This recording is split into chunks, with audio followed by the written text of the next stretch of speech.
Oi, galera. Meu nome é Cristiane, eu sou professora de História. A nossa aula de hoje será sobre o Egito. Esse conteúdo contempla 2 capítulos da apostila, o capítulo 7 e o capítulo 8. Então vamos lá? Vamos começar? Primeiro vamos compreender a localização, porque ela é muito importante para estudar a história do Egito Antigo. Então o Egito localizava-se no nordeste da África, ao longo do rio Nilo, e o rio Nilo teve um papel muito importante, determinante para o crescimento dessa civilização. A área no entorno do Egito era uma área desértica e a localização do Egito às margens do rio Nilo possibilitou um crescimento justamente porque essas áreas consideradas áreas de crescente fértil, elas possibilitavam a prática da agricultura e o cultivo de alimentos em abundância. Então, povos que podiam se alimentar com certa abundância, eles cresciam, eles expandiam cada vez mais, e daí a gente vai ter a civilização do Egito. Faziam parte dessa região também os rios Tigre, Eufrates e Jordão, que eram localizados na região vizinha, que era a Mesopotâmia. Aqui nesse mapa a gente pode observar isso melhor, o que eu acabei de falar. Essa marca aqui verde, esse verde mais escuro, é o rio Nilo. Percebam que ele vai cortando toda a região do Egito, do Baixo e do Alto Egito, e toda a extensão do rio Nilo propiciava a irrigação dessas terras, das suas margens, e a prática da agricultura e o crescimento dessas tribos que vão crescer aqui ao longo do rio. Esse mapa mostra aqui as regiões vizinhas, que é a região da Mesopotâmia, a Síria, o Império Hitita, a região da Arábia. Então esses povos aqui também vão ser importantes na construção e no desenvolvimento dos povos egípcios. Vamos falar primeiro da unificação política. No início de tudo, nós tínhamos tribos espalhadas por todos os continentes. Especificamente sobre o Egito, nós tínhamos tribos que viviam às margens do rio Nilo, ao longo do rio Nilo. Essas tribos eram agropastoris autônomas. O que significa? Significa que elas praticavam agricultura e o pastoreio, tinham um líder que comandava esses trabalhos, que comandavam as regras desses grupos. Essas tribos eram chamadas de nomos. Então, várias tribos, essa união de várias tribos ou nomos, se uniram e aí surgiram 2 reinos, que eram o reino do Alto Egito e o reino do Baixo Egito. Então, o reino do Alto Egito foi responsável pela unificação do Egito através da figura do faraó Menés. Então, aqui nesse mapa a gente pode ver o Baixo Egito e o Alto Egito, O líder, então, aqui do Alto Egito, que consegue unificar essa região, conquistando a região do Baixo Egito. Então, depois que o Egito é unificado, nós começamos a estudar 3 períodos importantes, que é o período do Antigo Império, o período do Médio Império e o período do Novo Império. No período do Antigo Império, a gente teve um grande desenvolvimento da sociedade egípcia, com expansão do território, alta prática da agricultura, praticava-se muita agricultura nesse território. Nesse período também foram construídas várias obras de drenagem, duques que levavam a irrigação a lugares cada vez mais distantes da margem do rio. Então nós temos aqui nessa imagem, está um pouco pequenininho, mas dá para a gente ver que existem algumas construções que foram feitas aqui próximas da margem, que possibilitavam que essa água do rio Nilo pudesse chegar a locais mais distantes. Então essas foram obras importantes, e através dessas obras essa civilização e essa sociedade cresceu cada vez mais. Esse período foi um período também importante de construção de vários templos e pirâmides, como as pirâmides de Gizé, no governo de Quéops, Khafre e Miquerinos. A construção das pirâmides exigia uma grande quantidade de homens, né, de escravos, para carregar pedras. Exigia também um grande domínio da matemática, porque era através da matemática que era possível calcular posições de cada pedra, a precisão dos seus encaixes. E aí a gente passou, né, depois de esse período de prosperidade do Antigo Império, a gente passa por um período chamado de Médio Império. Então, o período de Médio Império é um período de ascensão dos faraós ao poder. No período do Antigo Império, existiam os faraós, mas eles não tinham um poder tão centralizado. Havia uma descentralização maior. No Médio Império, a gente tem a ascensão do poder. Ocorre também a prática do comércio se intensificar e o intercâmbio com outros povos, como os fenícios, cretenses e sírios. É um período de conquistas territoriais importantes, né, que trazem muita prosperidade econômica. No finalzinho desse período, a gente tem o Egito invadido pelos Hicsos, né, povos Hicsos vindos da Ásia.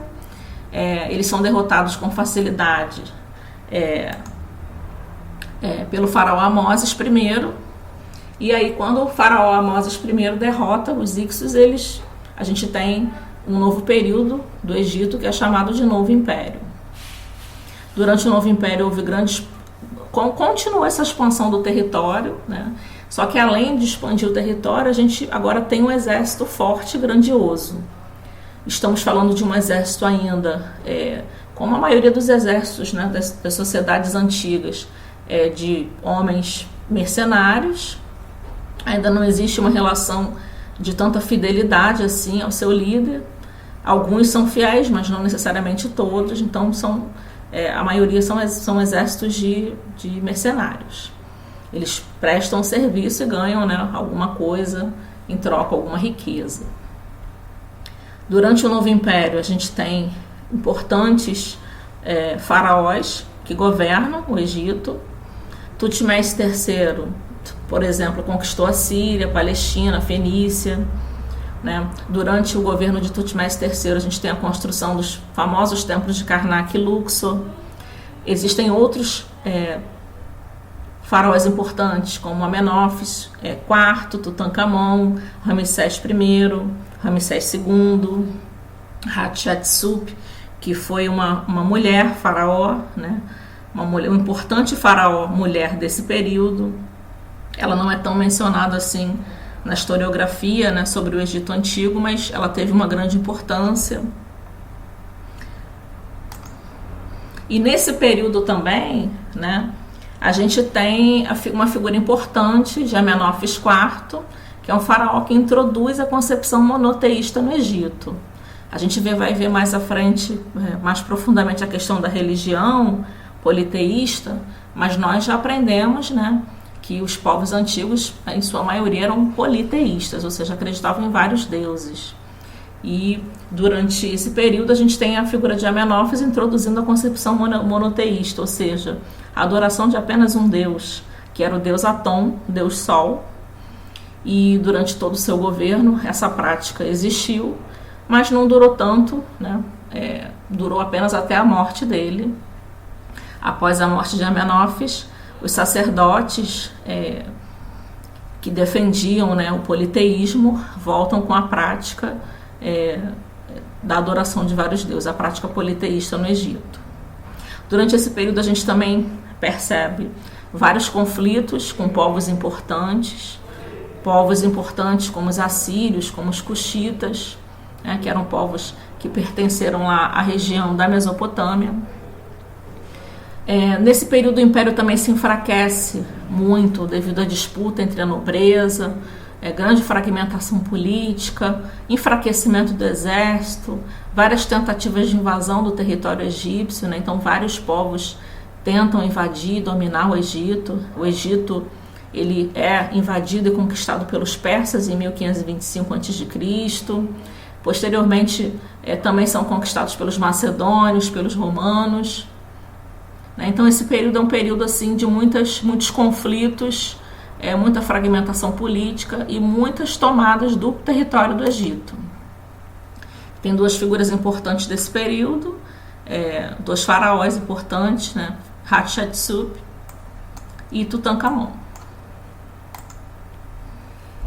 Sobre as atividades econômicas importantes do Egito, a gente pode destacar a agricultura e a pecuária, que são atividades econômicas comuns em sociedades antigas, sempre foram a base dessas sociedades antigas.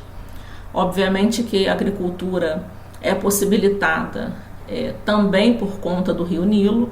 As cheias do Rio Nilo permitia, né, grandes cultivos de vários alimentos, como trigo, algodão, cevada, e também a criação de animais, como porcos, cabras e bois, que eram criados para a produção de alimentos e também para o transporte de mercadorias.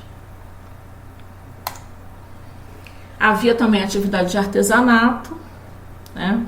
Artesanato em cerâmicas, vidros, tecidos, uma atividade de artesanato que era muito importante, inclusive, para contar a história dos povos egípcios.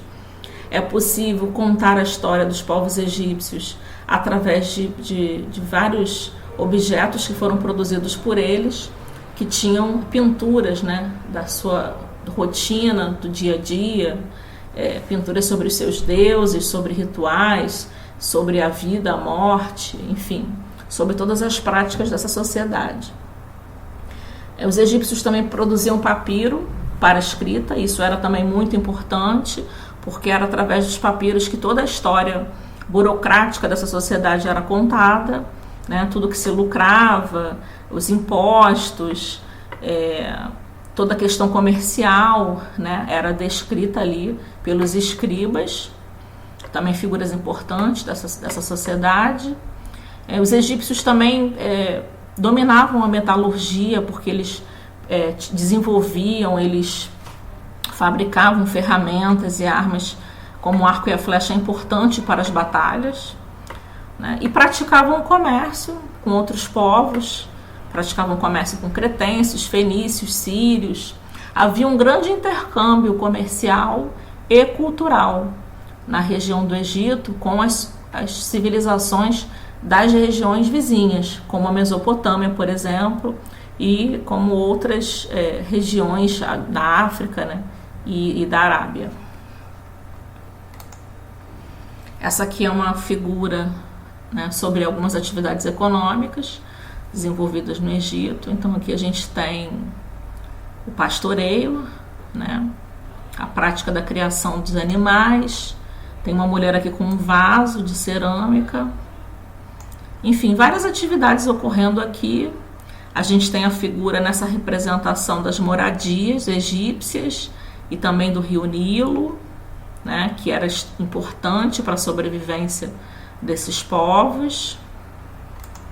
Essa aqui é uma pintura egípcia mesmo, né, feita pelos egípcios sobre as atividades econômicas. Então a gente tem aqui a prática da agricultura, né? A gente tem aqui, nessa figura aqui abaixo, alguns objetos, né, cestas, artefatos, criação de animais. Uma figura muito bonita, muito rica, que conta bastante essa história. Bom, agora vamos falar das relações sociais. Antes de falar sobre as relações sociais, a gente tem que entender a definição de duas coisas importantes para se pensar as relações sociais no Egito. Primeiro, a figura do faraó, né? Estamos falando de uma sociedade teocrática, um estado teocrático, onde a figura do líder, né, que é o faraó, está relacionada diretamente com a figura de uma divindade. Então, os faraós eram representações de deuses, né? Então, essas monarquias teocráticas, elas tinham esse sistema em que o comando político, ele era um comando político e religioso também.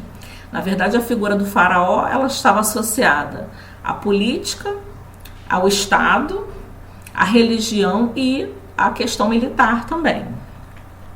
Então, faraó significa grande morada, né? Ou a casa grande. Ele era a grande morada, ele era a aspiração para toda a sociedade. Essa pirâmide social era muito hierarquizada, né? Então existia uma hierarquia entre as classes que se separavam e havia pouca mobilidade social entre essas classes. O que isso significa? Essas classes não tinham, elas se relacionavam, mas elas não se envolviam, né, necessariamente, então não havia uma mobilidade social grande, cada um tinha a sua função determinada socialmente e assim eles viviam. A gente tinha no topo da pirâmide o faraó, que é essa figura de liderança. Abaixo do faraó nós temos os nobres, os sacerdotes e altos funcionários. Os nobres, a nobreza dessa sociedade, eram os donos de terras. Os sacerdotes cuidavam da questão religiosa, dos templos e dos rituais religiosos. E os altos funcionários cuidavam da burocracia, né, que comandava todas as regras determinadas nessa sociedade.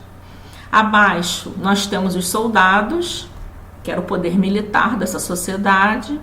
Os soldados eles foram crescendo e se desenvolvendo a cada etapa, né, a cada período importante do Egito.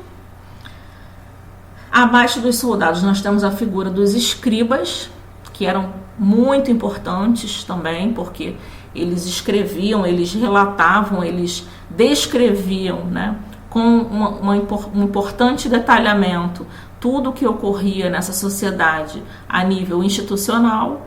Então, os impostos, o comércio, tudo o que acontecia de importante era descrito pelos escribas. O historiador, né, quando ele vai buscar informações importantes sobre o Egito Antigo, ele precisa, o máximo de informações sobre documentos antigos é muito importante para ele. Então, os escribas deixaram muitos escritos importantes que ajudam o historiador a contar essa história. Abaixo dos escribas, nós temos os comerciantes e mercadores, que movimentavam economicamente também essa sociedade. Logo abaixo, os artesãos, também são importantes, tanto para a produção, né, de vários objetos e materiais úteis para a sociedade, como também para uma manutenção cultural, né, porque eles, através desses objetos, contavam a história também do Egito Antigo. Abaixo dos artesãos, nós temos a base da sociedade egípcia, que eram os camponeses, que trabalhavam principalmente na agricultura, cultivando alimentos e no pastoreio. E temos os escravos, né, as pessoas escravizadas, que eram aquelas pessoas que viviam realmente na base dessa sociedade e viviam sem nenhum tipo de remuneração, né? Os escravos normalmente eram resultado de grandes conflitos, né? Várias incursões militares egípcias em outras regiões, quando vitoriosas, traziam os povos vencidos, escravizados dessas regiões, e essas pessoas, né, que faziam parte de uma outra civilização que foi vencida pelos egípcios, que foi conquistada pelos egípcios, passavam a ser escravos nessa sociedade.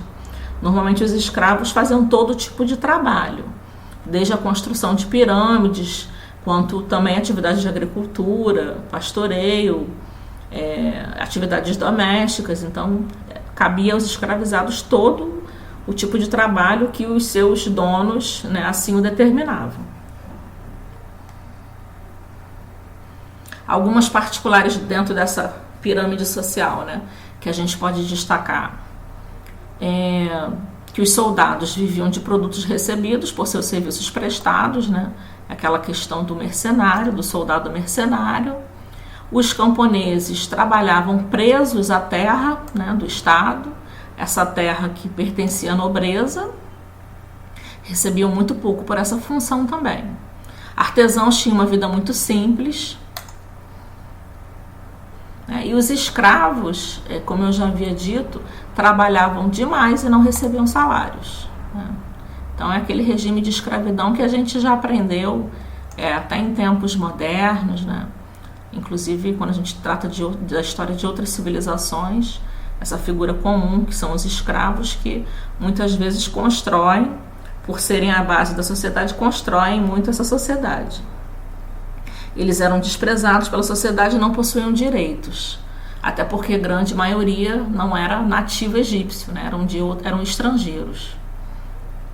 Uma questão importante que a gente pode citar é o papel da mulher nessa sociedade, né? Por incrível que pareça, as mulheres tinham direitos, né, na sociedade egípcia.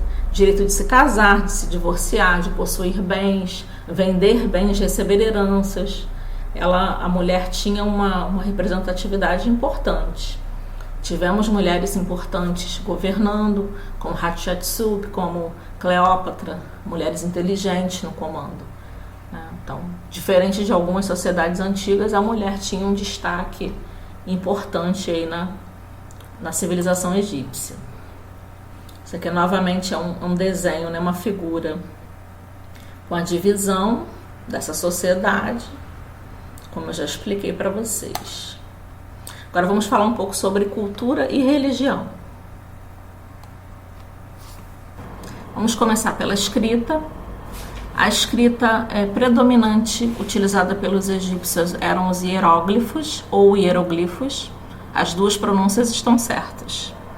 Mas também se utilizava a escrita demótica, que era um tipo de escrita mais simples, usada no dia a dia, e a escrita hierática, que era mais utilizada pelos nobres e comerciantes, era uma escrita mais sofisticada. Os egípcios dominavam vários conhecimentos. Então nós temos a matemática como muito utilizada para cálculos de construções, né, das obras hidráulicas, dos diques, de templos e pirâmides. A astronomia, né, também era utilizada pelos sacerdotes. Eles criaram inclusive um calendário, né, o calendário solar de 365 dias, ou meses, semanas, dias, através da astronomia. As práticas de mumificação eram de conhecimento também deles. Existiam várias técnicas, né, diferentes de mumificação. Nem todo mundo que, quando morria no Egito, nem todo cidadão era mumificado, mas obviamente os faraós e a nobreza, sim. Mas existiam práticas diferentes, né, para classes sociais diferentes. Os egípcios também dominavam conhecimentos de medicina e de arquitetura. A arquitetura era visível, né, e se destacava nas construções das pirâmides e dos templos religiosos. Essa aqui é uma figura do calendário solar, né, de 365 dias, né, com meses, dias. Muito bonito, inclusive. Essa aqui é uma figura do interior de uma pirâmide. Essa é uma figura básica, né, com compartimentos simples do interior de uma pirâmide. Câmara da rainha, câmara do rei. Existem figuras de interior de templos ou pirâmides, principalmente câmaras funerárias, né, que eram criadas para o sepultamento de pessoas importantes. E essas câmaras funerárias tinham nas paredes as inscrições de magias ou orações, que deveria ser dita pelo morto, né, depois que ele acordasse ali naquele local. Existia um processo, um ritual pelo qual ele deveria seguir para que ele pudesse alcançar a plenitude dessa vida após a morte, né. Eu não consegui nenhuma figura dessas imagens do interior de templos, né, câmaras funerárias, mas eu consegui essa figura de um compartimento, a divisão de um compartimento no interior de uma pirâmide simples, para a gente ter uma noção de como funcionava. Essa é uma ilustração sobre mumificação no Egito Antigo, né? Lembrando que nem todo mundo passava por esse processo, mas boa parte da sociedade, principalmente quem ascendia na sociedade, era mumificado quando morria. Existe mistério envolvendo as pirâmides do Egito até hoje, talvez não tanto para a comunidade científica, né? Os historiadores, a historiografia tem consenso em afirmar que essa obra, a obra das pirâmides, a construção das pirâmides do Egito, tiveram a participação basicamente da sociedade, principalmente dos escravos, e eram eles que transportavam aquelas pedras de toneladas, né, imensas, que se encaixavam ali perfeitamente. Isso levava, obviamente, algum tempo, de 2 ou até 20 anos, dependendo do tamanho desse templo, dependendo do tamanho da pirâmide. Essa construção era uma construção que dependia de muita gente, era muito complexa, levava muito tempo, muitos escravos muitas vezes morriam durante a obra. Então eram construções que realmente faziam parte da história, né, dessas civilizações. Elas eram construídas em homenagem aos faraós mais importantes, para serem sepultados, né, após a sua morte. Essa aqui é uma ilustração das pirâmides de Gizé, que é mais uma ilustração do interior das pirâmides. Câmara funerária, algumas partes, né, que compõem o interior da câmara funerária, o interior da pirâmide.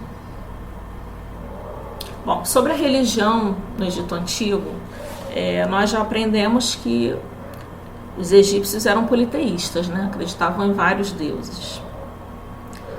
Os deuses do panteão egípcio eram representados de diferentes maneiras, né? Antropomórfica, que é a forma humana, zoomórfica, que é a forma animal, e antroposomórfica, que é a forma humana e animal ao mesmo tempo, né? Os dois elementos. Um elemento central na religião dos egípcios era a ideia de vida após a morte. Eles acreditavam que a vida aqui na Terra era apenas uma etapa e que a vida continuaria após a morte num outro local, e por isso eles deviam levar uma vida justa, né? Eles tinham essa crença. A mitologia no Egito era muito envolvida de mitos e simbolismos, né? De crenças. Como politeístas, eles acreditavam numa grande quantidade de deuses, né? Tratavam seus faraós como deuses vivos, que possuíam poderes. Eles acreditavam nessa vida após a morte e acreditavam, inclusive, na interferência dos faraós nesse processo de vida após a morte. Por isso, tanta devoção a eles, né? Então, nós temos como os principais deuses, né, egípcios, o deus Ra, que era o deus do sol, unido ao deus Amon, que formavam Amon-Ra, né? Era o principal deles. Temos a deusa Nut, representada por uma figura feminina, era a mãe de Ra. Aqui, inclusive, tem uma ilustração com alguns deuses, que são esses aqui. Então, aqui a gente tem Osíris, né? Deus da vida após a morte, Ísis, deusa da maternidade, Horus, deus da vingança, Thoth, deus do conhecimento, Ra, deus do sol, Set, deus das tempestades do deserto, Amun, rei dos deuses, Tá, deus da criação, Hathor, deusa do céu, Sekhmet, deusa do fogo, Anubis, protetor dos mortos, e Mat, deusa da verdade.